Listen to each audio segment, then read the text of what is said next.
Welcome back with the second instalment of the BRSCC Mazda MX-5 Championship. For the very first time, our drivers are gracing the track at Pembrey. Now, race one is about to get underway, as you can see, and that was John Langridge heading out for pole position. Will Blackwell Chambers is down in third position, starting right behind John, so he's going to need a good start if he wants to get out ahead, because the track is extremely hot here, which has caused a bit of concern for the tyres and fuel. But we're going to hand it straight over to Andy to run you through all of that action.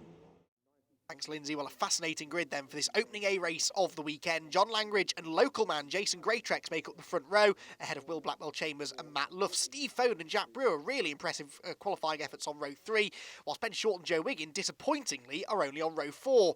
Ben Hansey and Tom Smith are next, ahead of Adam Bessel and Ollie Allwood to round out the top 12. Keep an eye on Adam Craig from 16th on the grid. He should move forward too. Marcus Bailey and William Hayden are towards the tail end of the field, but they both had B-race podiums at Brands Hatch last time out, while Scott Leach and Richard Baxter round out the 22-car grid. So the red lights go on. For the first time at Pembrey, we're underway, and John Langridge from pole position gets a good launch off the line. He will be determined to make amends for that non-finish in the middle of the 3 races at Brands Hatch last time out, but he's got his nemesis from Brands Hatch, Will Blackwell Chambers, in the blue and green and white car right on his tail. Jason Greatrex hunting for grip around the outside line. Jason finished 12th in all 3 races at Brands Hatch, but using local knowledge to good use here this weekend to qualify on the front row. He's not going to have the lead in the opening exchanges. Can he hold on to second place from Blackwell Chambers, though? Yes, he can. So Jason Greatrex, the white and red number 33 car, lives in Cardiff, only about an hour or so away from Pembrey. He, above all of the other drivers out there, will have experience of this track. Oh, that's Ben Short! That's Ben Short into Steve Foden. Contact for Ben Short then, the championship leader there. The white number 71 car with the green wheels and now the damaged front bumper in real strife early on. I made the point that he and Joe Wiggin, disappointingly, were only 7th and 8th respectively on the grid, and Ben Short immediately in drama. Let's hope his steering and suspension are okay after what was a fairly hefty clout going down to the S's for the first time.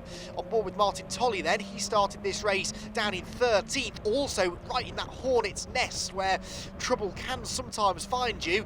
It's a short, sharp and high-speed lap here around Pembrey, and it's going to be all action, I think, right the way through. A 3-car battle for the race lead, though, already developing between Langridge, Greatrex and Will Blackwell Chambers, and Ollie Allwood looks to have come through, possibly, no, it can't be Ollie Allwood, surely, from 12th on the grid, who's come through into a 4th position. We'll pick out who is in 4th in a moment or two.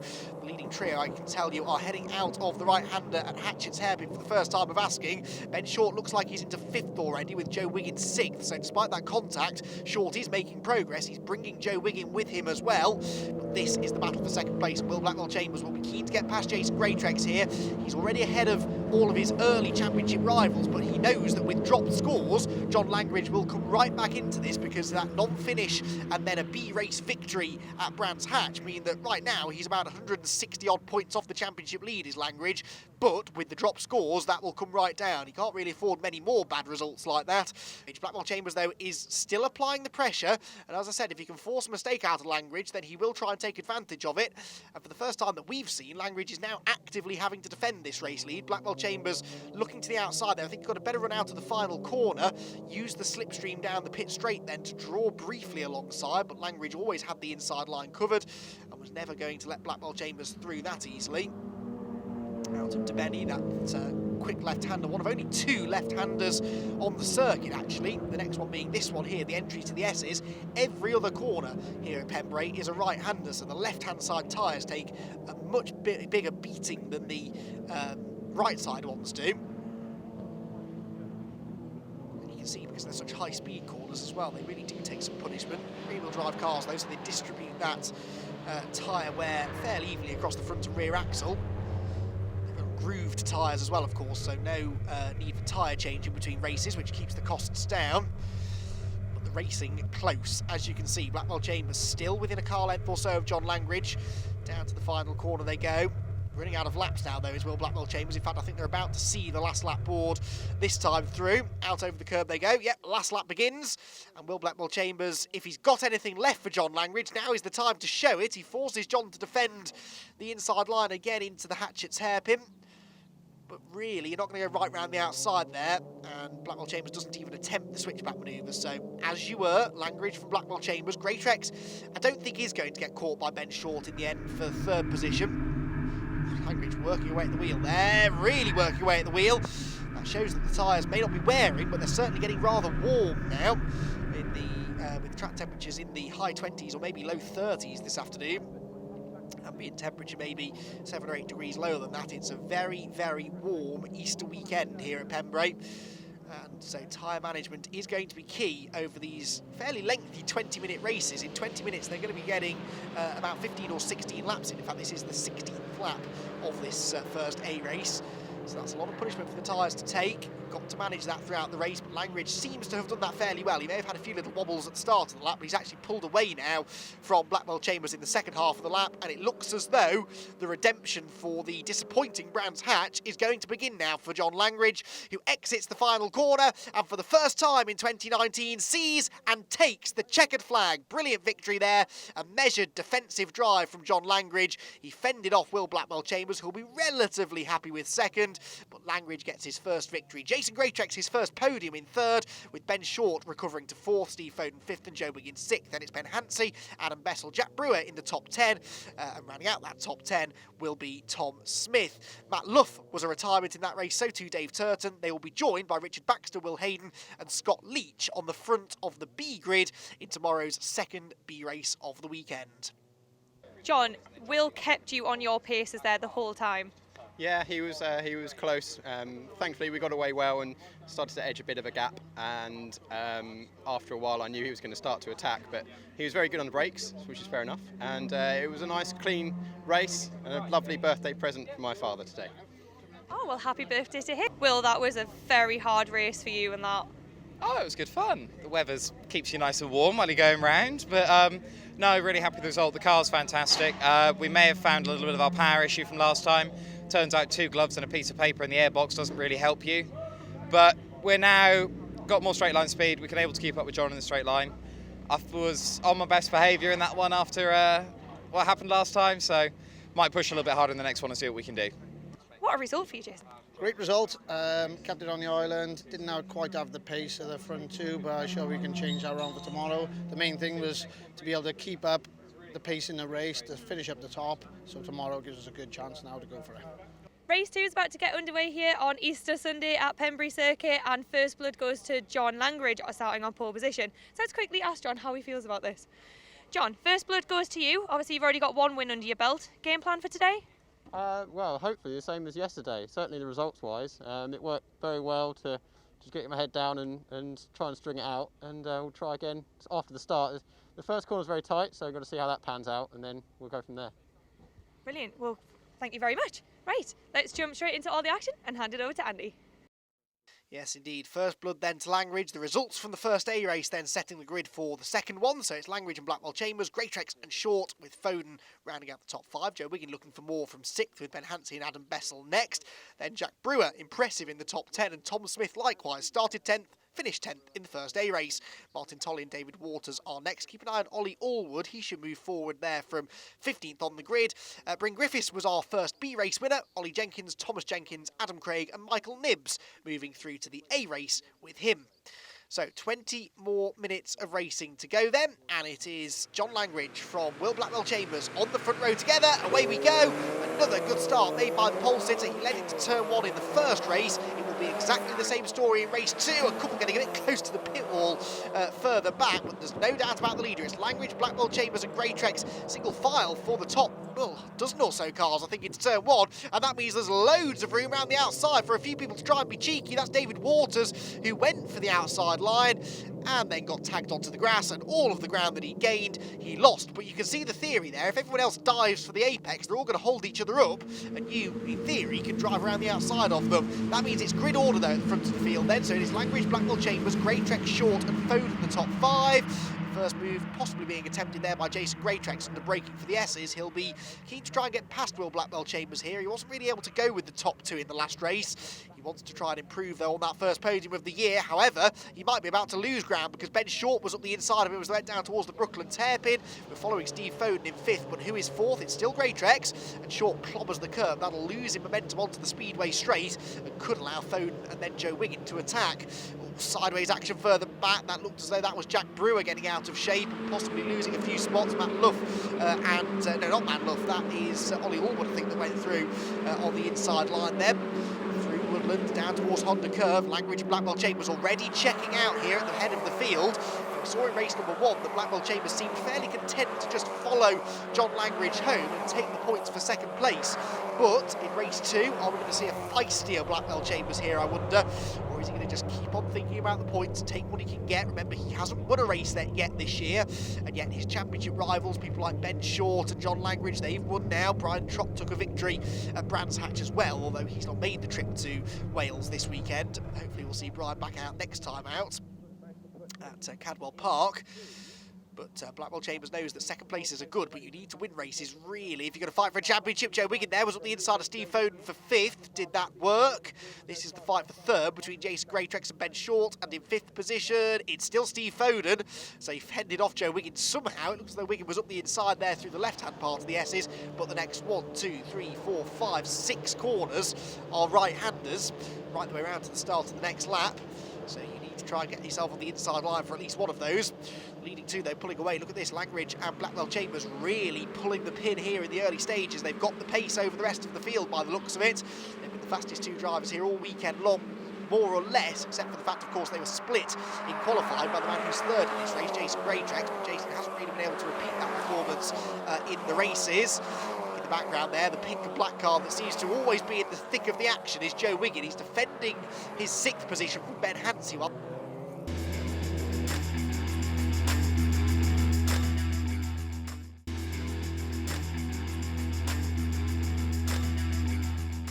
Langridge 3rd, yes it is, but by the skin of his teeth as we go on to the final lap of racing here in race number 2A. The top 2 are settled. It's all about 3rd place, really. John Langridge and Jason Greatrex, I think, will be side by side as they arrive at the first corner this time around. Through the first turn goes the leader. There is 2nd place, and it is still going to be the grey car of Langridge 3rd, but Greatrex is really applying the pressure now on this final lap of the race.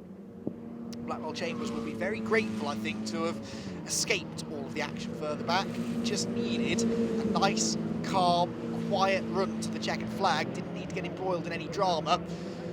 It's been, by his standards, a long time coming, this first victory of the season. He'll be hoping it's certainly not the last. I'm sure it won't be. It may not even be the last victory he has this weekend, because he's got good speed. He may have only qualified 3rd. Getting that 1 position in the previous race to 2nd, and now it's going to go 1 better, it would appear, to take the victory in race 2A. Just 2 more corners to go for him, 2 more corners for Ben Short in 2nd place, and 2 more corners for that 3rd place battle to resolve itself as well.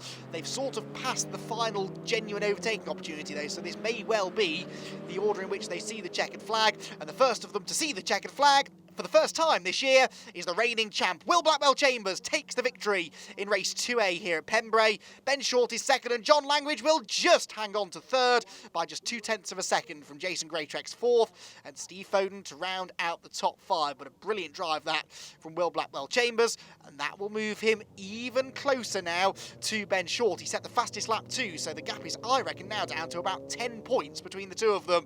Blackwell Chambers then takes the victory by 3.4 seconds over Short in 2nd, Langridge 3rd, Greatrex 4th, and Foden in 5th. Then Ollie Allwood recovers well to 6th, ahead of Adam Bestel and Tom Smith. David Waters and Joe Wiggin gets 10th place, but that's disappointing after his spin. As far as the B graduates are concerned, well, Bryn Griffiths there was in 20th position. It's actually going to be Thomas Jenkins, though, who is the highest placed of the B race graduates, and he finishes in 18th place overall.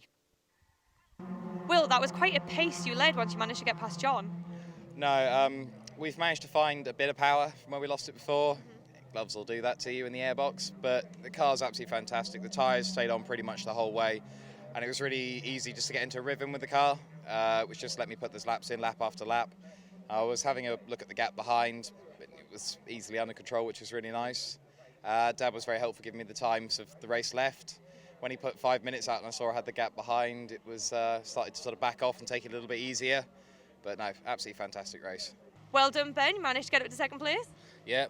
I think there was a bit of luck involved. John snatched the brakes a little bit into the hairpin, and I was able to nip through. And then as the race went on, I felt that I had the pace of Will, but I was just too far away to get onto the back of him. So, but we got another race today, so with any luck, maybe we can be in for a fight for race 3.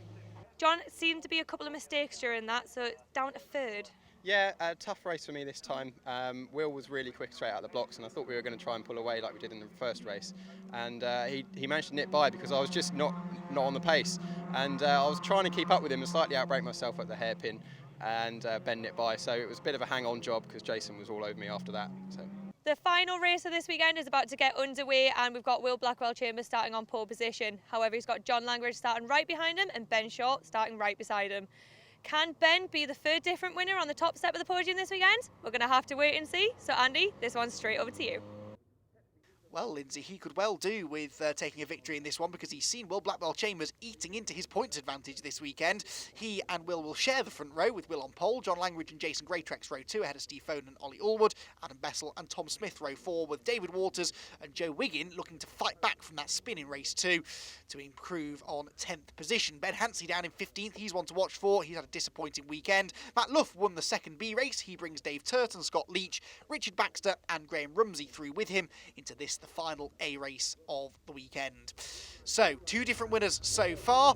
Blackwell-Chambers and Short sharing the front row, and Short has not won yet this weekend, as Lyndsay alluded to. Can he do it in race 3? Let's find out. The lights go out, the rush towards the Hatchet's hairpin begins, and Ben Short clearly has got a good start because he's got a nose in front. In fact, he goes through. A brilliant start from Ben Short. Well, we heard him joking with Lyndsay after race 2 that he needed to get into Will Blackwell-Chambers' head between the races to have any chance of beating him into the first corner. Maybe he did, because something's worked, hasn't it? And he's got the lead, and Blackwell-Chambers down to second. Jason Greatrex had a mammoth lockup under braking there down towards the first corner, and he is ahead of John Langridge, who did not get off the line well, interestingly. So neither of the inside grid slots at the front, Blackwell-Chambers first and Langridge third, got off the line well at all, and Langridge is now slipping backwards, look, because up the inside comes Steve Foden. They're 3 and 4 abreast further back. That surely won't work. Joe Wiggin has lost even more ground. Look, he's behind the very fast starting David Waters. David started down in 9th position. He's gained quite a few positions there. You've got Jack Brewer, the yellow and red car, going up the inside of him, though, down towards Brooklands, and Joe Wiggin will try to follow him through if he can. Got to be careful. Waters gets eased out wide, and through he will go. Number 72 is in there. That's the B race winner, Matt Luff. He's already making good progress as well, but short lead. Blackwell-Chambers second, Greatrex third, Langridge fourth, Steve Foden is 5th, as he has been all weekend long. 2 5th places already in the first 2 races, and he's rounding out the top 5 now, with Adam Bessel having a better go of it, this time in 6th position. Through the right hand of the go at Honda Curve, onto the pit straight. Disaster for John Langridge on the start, then he's down to 4th, but it wasn't a brilliant start that for Blackwell-Chambers either, and Ben Short is in front of him now. As I said, 10 points separating them in the championship race in this early stage of the season. Almost a bit of paint traded there between John Langridge and Jason Greatrex as Langridge goes through into 3rd, and Foden comes through as well. This is going to open the floodgates here, I fear, for Jason Greatrex. Adam Bessel trying to come with him, but can't quite do it, so 2 places lost there for Greatrex, from 3rd down to 5th, and Adam Bessel trying now to prise the door open as well to move into that 5th position down towards the S's. He's not up the inside though, so I think the Welshman should hang on. Jason Greatrex on his first podium of the season yesterday, in the first race. Here very much his home circuit. And it wasn't that big a surprise to see him going well. Oh, that's Blackwell-Chambers. Will Blackwell-Chambers slowing. What's going on there for the man who is second in the championship? Will Blackwell-Chambers, all of a sudden the car slows. Now, has he been off? Is it a mechanical issue? He gets elbowed off the road now by Ollie Allwood. But Will Blackwell-Chambers from second place, he'd already lost the lead to Ben Short, and now he's dropping right down towards the back of the top 10. Look, because Allwood's up the inside, and Tom Smith coming through with him. So Will Blackwell-Chambers in real trouble, as if things weren't going badly enough with Ben Short leaping him at the start. Now he's staring down the barrel of a really poor finish, which he can ill afford, because it's been a surprisingly inconsistent start to the season for Will Blackwell-Chambers already. Oh, that was all very lively indeed, wasn't it? That was Matt Luff getting overtaken by David Waters, and Martin Tolley saying me too, and diving up the inside as well. Luff trying to fight back around the outside line. You can tell it's the final race of the weekend, can't you? Both he and Waters run out wide, and I think Tolley's going to get back ahead of the pair of them. Right, deep breath everybody. This is John Langridge, and he is now into 2nd place, is he? Yes, with Steve Foden 3rd, ahead of Jason Greatrex. Steve Foden has never had a podium finish in his, he's had 1 podium finish last year. He's not had one yet this season, but he has really come alive this weekend at Pembrey. On to the final lap of the race then. John Langridge and Ben Short debating the race victory. Langridge looking for his 2nd win of the year, Short looking for his 3rd, and looking to try and extend his championship lead. Out of Hatchets they go, not quite as close together this time, by which I mean there's about half a car length between them instead of maybe a bumper's width. And Langridge just needs to not make any mistakes on this final lap, but that is an awful lot easier said than done. Across the rallycross start-finish line there, down towards the S's. He's just moving over to the middle of the road there, and Short, he wasn't really close enough to attack. He was just trying to make that movement in the mirrors to try and distract John Langridge, force him to outbrake himself, which sort of worked. You can see that Short is quicker through the S's, and he goes up the inside line. Ben Short, with less than half a lap to go, going for the race lead. The next corner's a right-hander. He's got his nose in front, and he has got the lead away. Ben Short fights back just in the nick of time to take the lead away from John Langridge. Now, surely Langridge can't fight back. He's going to try, though. He's up the inside line, almost on the grass. He's there, wheel to wheel, wing mirrors bashing as they go down the back straight, and he's back through. John Langridge back into the race lead, and Short's on the grass, saves it, gathers it together. One more corner to go. Langridge on the inside, Short on the outside will have the better run to the flag.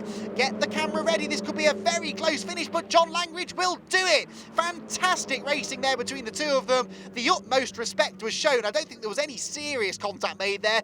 Maybe a tiny rub as Langridge somehow squoze up the inside down towards the right-hander at Woodlands and retook the lead and took his second victory of the season. Ben Short second, Steve Foden third, then Jason Greatrex and Adam Bessel get to top five. Ollie Allwood, Tom Smith, Jack Brewer, Joe Wiggin and Matt Luff are next up.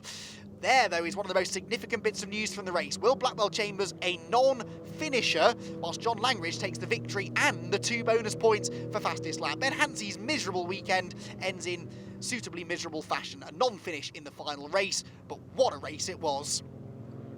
John, huge congratulations from us. Final round and you're back on the top step. Yeah, brilliant. We were a bit disappointed as a team after the second race earlier, but third is still a fantastic result. So I had really had the bit between my teeth in that one. I unfortunately really hashed the start and lost a place to Jason, and then it was just all gloves off. Ben and Will were up the road, but managed to claw back a few positions, and Will had a problem, and after that it was, yeah, big battle with Ben. Ben, that was one hell of a battle. Yeah, most of the race was irrelevant. It was the last 3 laps, really. I knew where John was really strong. I think John knew where I was really strong. So when he was in front, he was defending when he needed to and not to. But I kept one in the bag. Didn't let him know. Didn't let him know my plan. And I executed it perfectly. And I was so pleased with myself on the back straight. I forgot to defend, and he came back past. So a schoolboy error. It won't happen again. And I look forward to having a race with these boys next time. Second podium for you, good sir, but what a hell of a battle. It was incredible. You know, John Langridge's dad said to me at the start of this race, he said, "You've got to take your opportunities," and I think I did that today. You know, Will unfortunately pulled first gear coming out of the one of the hairpins. I was in fourth, managed to get past Jason, and it's all a little bit of a blur, if I'm honest. You know, we wouldn't be where we are without MCR and Rob Boston and my dad behind us. You know, they've done an amazing job every single weekend to get me on the grid, and I'm just over the moon with, you know, to finish this weekend with 2 fifths and a third on the second round of the season. I'm just ecstatic, Lyndsay, I really am.